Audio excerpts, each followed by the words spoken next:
പ്രഗ്നൻസിയിലെ conflicting ideas നമ്മൾ myth എന്ന് പറയും. മിത്ത് എന്താണ് ട്രൂ ആയിട്ടുള്ളത്? Ayurveda, modern medicine, traditional. Doctor Lissamma Joseph, senior consultant gynaecologist, laparoscopic surgeon, cosmetic gynaecologist and sexologist, Ernakulam medical centre, Kochi. കുറെ ഡൗട്ടുമായിട്ട് പേഷ്യൻസ് വരാറുണ്ട്. ഡോക്ടറെ ഞങ്ങൾ പേരൻസ് പറയും 2 പേർക്കുള്ള ഭക്ഷണം കഴിക്കണം, എസ്പെഷ്യലി ട്വിൻസ് ആണെങ്കിൽ 4 പേർക്കുള്ള കഴിക്കാൻ പറയും. 2 പേരെന്ന് പറഞ്ഞാൽ അമ്മയും കുഞ്ഞിനും. അതിന്റെ ആവശ്യമില്ല. കാരണം ഒരു 28 ആഴ്ച ചിലപ്പോൾ ഞങ്ങൾ പറയും 300 to 400 കാലറീസിന്റെ ഫുഡ് കൂട്ടി കഴിക്കുക. അല്ലെങ്കിൽ ഇങ്ങനെ കൂടുതൽ ഭക്ഷണം കഴിക്കാൽ വരാൻ പോകുന്നതെന്ന് വെച്ചാൽ ഒത്തിരി വെയിറ്റ് ഗെയിൻ വരാം. വെയിറ്റ് ഗെയിൻ കഴിഞ്ഞ് കഴിഞ്ഞാൽ ബിഗ് ബേബി വരാൻ അതിന്റെ complication, diabetes, pressure, big baby, ഡെലിവറിയുടെ കോംപ്ലിക്കേഷൻ അങ്ങനെ കൂടും. അപ്പൊ അങ്ങനെ കഴിക്കേണ്ട ആവശ്യമില്ല. രണ്ടാമത്തെ കാര്യം എന്ന് ചോദിച്ചാൽ നമ്മളെ കംപ്ലീറ്റ് ബെഡ് റെസ്റ്റ് എടുക്കണം. കംപ്ലീറ്റ് ബെഡ് റെസ്റ്റ് എടുക്കുക എന്നുള്ള അങ്ങനെയൊന്നും മോഡേൺ ഒസ്റ്ററ്റിക്സിൽ ഇല്ല. കംപ്ലീറ്റ് ബെഡ് റെസ്റ്റ് എടുത്താൽ നമ്മുടെ കാലിലുള്ള ബ്ലഡ് ഒക്കെ ക്ലോട്ട് ചെയ്യും. അങ്ങനെയില്ല. പക്ഷെ ചില കേസുകളിൽ ഡോക്ടർമാർ പറയും 90% ഇതൊന്നും ബാധകമല്ല. ചില കേസുകളിൽ ഡോക്ടർമാർ പറയും നിങ്ങളൊന്ന് സൂക്ഷിക്കണം, ബെഡ് റെസ്റ്റ് എടുക്കരുത്. അതുപോലെ തന്നെ ഫുഡ് കഴിക്കണ കപ്പളങ്ങ, പച്ചക്കപ്പളങ്ങ കഴിക്കാമോ, പൈനാപ്പിൾ കഴിക്കാമോ? പച്ചക്കപ്പളങ്ങയിൽ ഒരു കണക്കിന് കപ്പളങ്ങ എടുത്തതിന് നീരെടുത്ത ഒരു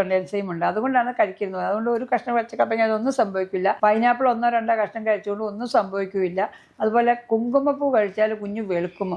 അതൊരു നമ്മുടെ ഒരു ധാരണയാണ്. കുങ്കുമപ്പൂ കഴിച്ചാൽ കുഞ്ഞു വെളുക്കില്ല. പക്ഷേ നമുക്ക് എല്ലാവരും പറയുന്നുണ്ട് 1-2 ത്രെഡ് പാലിട്ട് കുടിച്ചാൽ സെക്കൻഡ് ട്രൈമസ്റ്ററിൽ ഓൾമോസ്റ്റ് കഴിച്ചാൽ അതിനൊരു ഗുണമുണ്ടാകും എന്ന് പറയുന്നുണ്ട്. കുഞ്ഞു വെളുക്കില്ല. ഈന്തപ്പഴം നമ്മൾ കഴിച്ചാലത്തെ ഗുണം. ഈന്തപ്പഴം നമ്മൾ ആദ്യത്തെ 26 ആഴ്ച കഴിഞ്ഞ് 4-5 ഈന്തപ്പഴം കഴിച്ചു കഴിഞ്ഞാൽ നമ്മുടെ സർവീസ് ഗർഭാത്രം വികസിക്കാനും സോഫ്റ്റ് ആകാനും ഈസി പ്രസവത്തിന് സുഖമുണ്ട്. പക്ഷെ അതിനൊരു ഡിസഡ്വാൻറ്റേജ് ഉണ്ട്. ഇതിനകത്ത് കാർബോഹൈഡ്രേറ്റ്. അപ്പം ഡയബറ്റീസ് ഉള്ളവർ കഴിച്ചാൽ ചിലപ്പോൾ അത് പ്രോബ്ലം ആയിട്ട് വരും. പിന്നെ അനങ്ങാൻ പാടില്ല, എക്സസൈസ്, ട്രാവൽ. എക്സസൈസിന്റെ കാര്യം പറയുകയാണെങ്കിൽ നമുക്ക് മൈൽഡ് മോഡറേറ്റ് എക്സസൈസ് ചെയ്യാം. നമ്മുടെ pregnancy is A normal physiological phenomenon unless there is A complication. 80-90% ആൾക്കാർക്ക് കുഴപ്പമില്ല. പക്ഷേ കോംപ്ലിക്കേഷൻ ഉള്ള ഡോക്ടർ പറയും ഇപ്പം പ്ലസന്റ് താഴെ ഇരിക്കുന്നത്, പ്ലസന്റ് പ്രീവി ആണെങ്കിൽ അപ്പോൾ നമ്മൾ പറയും കുറച്ച് നിങ്ങൾ സെക്ഷൽ ആക്ടിവിറ്റി റിസ്ട്രിക്ട് ചെയ്യണം, ഹെവി വർക്ക് ചെയ്യരുത്. അങ്ങനെ കുറെ അഡ്വൈസ് ഡോക്ടേഴ്സ് തന്നെ കൊടുക്കും. പിന്നെ ഒന്നുള്ളതാണ് നമ്മൾ യാത്ര ചെയ്യുന്നത്. യാത്ര എന്ന് പറയുന്നത് ഫ്ലൈറ്റ് യാത്ര ചെയ്യുന്നതുകൊണ്ട് കുഴപ്പമൊന്നുമില്ല.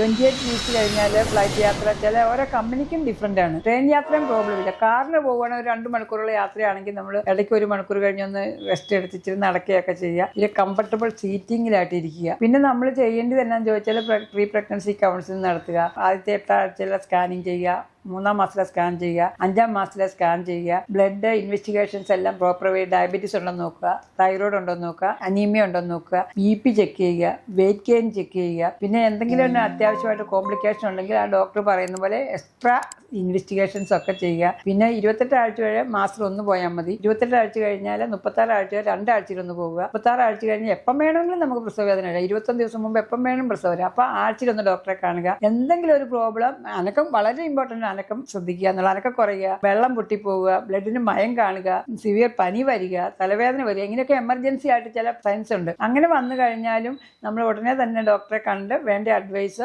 ഡോക്ടർ പറയുന്ന പോലെ ചെയ്യണം. ഇത്രയും കാര്യങ്ങൾ ശ്രദ്ധിച്ചു കഴിഞ്ഞാൽ it is a physiological normal phenomena. പ്രഗ്നൻസിയെ പറ്റിയും ഡെലിവറിയെ പറ്റിയും ഒട്ടും പാനിക്കാവേണ്ട ആവശ്യമില്ല. നോർമൽ ലൈഫായിട്ട് പോകാൻ പറ്റും.